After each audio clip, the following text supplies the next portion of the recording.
सुप्रभात बच्चों।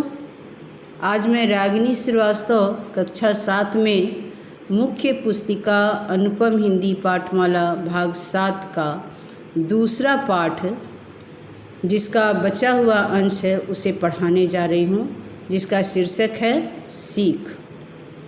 बच्चों, आप लोगों ने अभी तक पढ़ा कि रिया के पिताजी 3 वृक्षों की कहानी सुना रहे थे। तीनों वृक्षों की अपनी अपनी इच्छाएं हैं। कुछ व्यापारी आते हैं जंगल में वृक्ष देखने के लिए। उनकी बातें सुनकर वृक्ष खुश हो जाते हैं। अब उनको लगता है कि उनका सपना पूरा हो जाएगा, क्योंकि व्यापारी उनके मन की लायक ही बात कर रहे थे। तो बच्चों, अब इसके आगे हम लोग शुरू करें पढ़ने के लिए। आप लोग भी अपनी किताब खोल के सामने में रख लीजिए। शुरू करते हैं। व्यापारियों ने वृक्षों को बढ़ई को देते हुए कहा कि इनसे उपयोगी वस्तुओं का निर्माण करो। व्यापारी जब वृक्ष ले गए तो क्या किए कि बढ़ई को देते हैं और कहते कि इनसे काम में आने वाली वस्तुएं बनाई हुई हो। बढ़ई ने पहले वृक्ष से पशुओं के चारे का पात्र बना दिया और उसमें घास फूस भरकर पशु गृह में रख दिया। पहला वृक्ष से क्या किया बढ़ई कि एक पात्र, एक बर्तन बनाया जानवरों को खाने के लिए और उसमें घास फूस लेकर के भर के रख दिया। दूसरे से मछली पकड़ने हेतु छोटी नाव बनाई और दूसरे वृक्ष से बढ़ई ने क्या बनाया कि छोटा सा नाव बनाया। तीसरे के बड़े बड़े टुकड़े करके अंधेरी कोठरी में रख दिए। वृक्ष निराशा के घोर अंधकार में डूबकर अपने भाग्य पर आंसू बहा रहे थे। स्वयं द्वारा देखे गए सपने को टूटता देखकर भाग्य को कोस रहे थे। सोच रहे थे कि उन्होंने सपने देखे ही क्यों। क्या हुआ कि जब ये बढ़ई जो है पहला लकड़ी से पशुओं का बर्तन बना पात्र बनाया और घास फूस पर रख दिया उसमें। दूसरे वृक्ष से छोटी सी नाव बनाई और तीसरे इसके बड़े बड़े टुकड़े करके एक अंधेरी कोठरी में रख दिए। यह देख कर क्या हुआ कि वृक्ष बहुत घोर निराशा में डूब गए, क्योंकि उनका कोई उपयोग नहीं हो रहा था और वो अपने भाग्य पर रो रहे थे कि उन्होंने सपने क्यों देखा। वो अपने आप को कोस रहे थे। तभी वहाँ एक दंपत्ति का आगमन हुआ। महिला पीड़ा से कराह रही थी। तभी क्या हुआ, अपने आप को जब कोस रहे थे तो एक जोड़ा आया वहाँ पर और पत्नी जो है उसकी, महिला जो थी वो बहुत कष्ट से कराह रही थी। कुछ क्षण उपरांत ही उसने एक सुंदर शिशु को जन्म दिया। पुरुष अपने नवजात शिशु के लिए सुरक्षित स्थान तलाश कर ही रहा था कि उसकी दृष्टि घास डालने वाले के उस पात्र पर पड़ी। क्या हुआ कि जो महिला बहुत कष्ट में थी, कुछ ही देर बाद एक सुंदर बच्चे को जन्म दिया।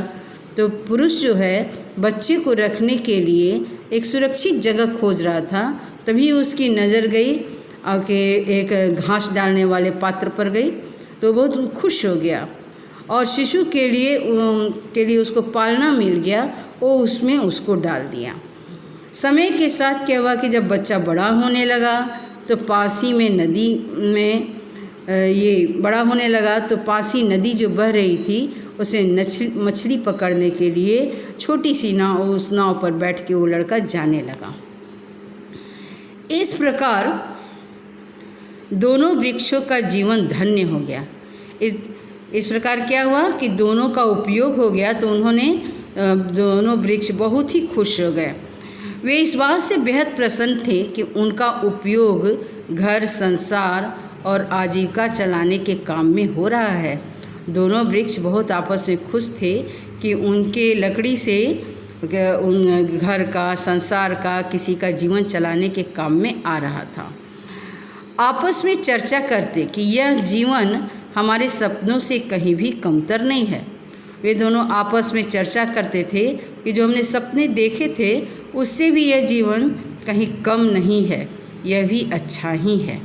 लेकिन अपने तीसरे मित्र की बेबसी और दुर्दशा पर अफसोस भी करते। क्या होता था कि जब वो लोग इस बात की चर्चा आपस में करते थे तो तीसरे वृक्ष का जो लकड़ी बना के रख दिया था लंबे लंबे चीर के, तो उसकी दुर्दशा पर अफसोस करते थे, क्योंकि उससे कोई मतलब कि अभी उपयोग नहीं हो रहा था। एक दिन अचानक लोगों के शोरगुल से उनका ध्यान उस अंधेरी कोठरी की ओर गया। कुछ सैनिक 2 लकड़ी के टुकड़ों का क्रॉस बना रहे थे। क्रॉस बनाने के बाद सैनिकों ने उस पर एक व्यक्ति को लिटाया तथा उसके हाथ पैरों में कीले ठोक दिए। वे उसे ऊंची पहाड़ी पर ले गए, वहां खड़ा कर दिया। दोनों मित्रों की आत्मा रोने लगी। वृक्ष भी अपने भाग्य को कोस रहा था। 2 दिन बाद वृक्ष ने सोचा, भगवान से मौत ही मांग लो। जैसे ही उसने ऊपर देखा, भाव विभोर होकर रोने लगा, क्योंकि वह ईश्वर के सबसे करीब था और उस पर ईसा मसीह को टांगा गया था। बच्चों, दोनों मित्र जो वृक्ष थे, वो तीसरे मित्र के लिए बहुत ही अफसोस करते थे। लेकिन एक दिन क्या हुआ कि उन लोगों ने देखा कि शोरगुल हुआ, खूब आवाज़ हुआ। उनका ध्यान गया कि उस कोठरी में कुछ सैनिक गए और 2 लकड़ी उठाए और उसे क्रॉस बनाने लगे। और क्रॉस बनाने के बाद सैनिकों ने क्या किया कि एक व्यक्ति को उस पर लिटाया और उनके हाथ पैर में कील ठोक दी।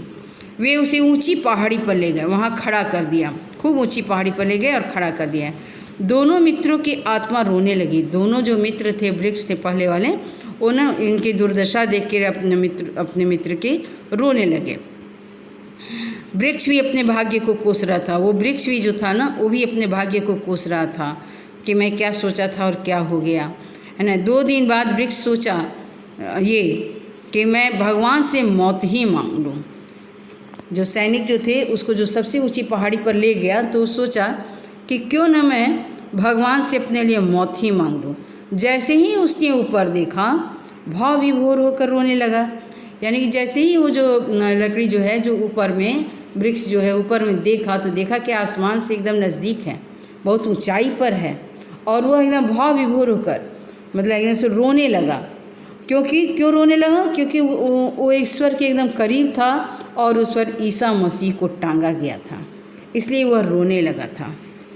कहानी समाप्त करके पिताजी बोले, अथक परिश्रम के उपरांत भी अनुकूल प्रतिफल प्राप्त न होने पर पीड़ा होना एक स्वाभाविक प्रतिक्रिया है।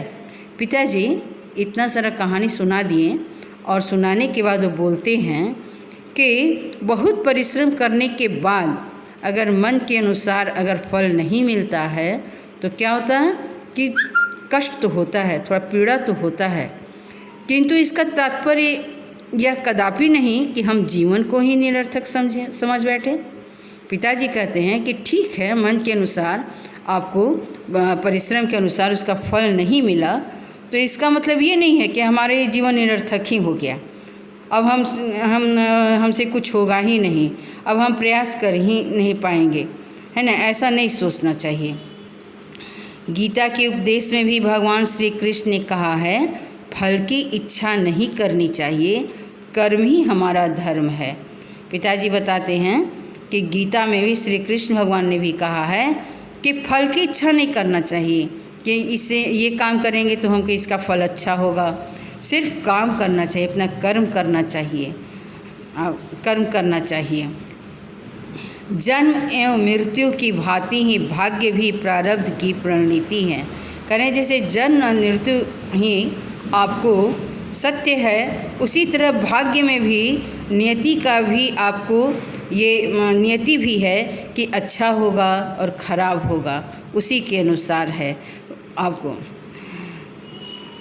परिणामों का प्राप्त न होना इस बात का संकेत है कि आपके लिए कुछ अलग निर्धारित किया गया है। कह रहे हैं कि अपेक्षित परिणामों का माने जो हम अपेक्षा किए थे वो नहीं हुआ, तो इसका न होना इस बात का भी संकेत करता है कि हो सकता है कि आपके लिए कुछ और ही आगे अच्छा करने के लिए कोई और ही रास्ता हो, अलग किया गया है, अलग ही आपको किया गया है कि आप कुछ और करिए। सफलता को पराजय स्वीकार कर अवसाद में डूब जाना मानवीय भूल है। पिताजी कहते हैं कि सब असफलता को पराजय समझ कर लेना और उसको स्वीकार कर लेना, एकदम निराशा में डूब जाना, ये मनुष्यों का भूल है। तो बच्चों, ये कहानी आज यहाँ ख़त्म होती है। अब आगे आप लोग इसको 2 बार 3 बार ज़रूर पढ़ेंगे, खुद भी पढ़ेंगे। और इससे हमने यही सीखा कि जीवन में असफल होने पर हमें निराश नहीं होना चाहिए। हो सकता है इससे भी कुछ और अच्छा हो, कुछ और भी रास्ता हो, कुछ और भी मेरे लिए रास्ता है आपको। ठीक है बच्चों, आप लोगों ने पढ़ा, सुना मेरे साथ, इसके लिए बहुत बहुत धन्यवाद। Okay, bye.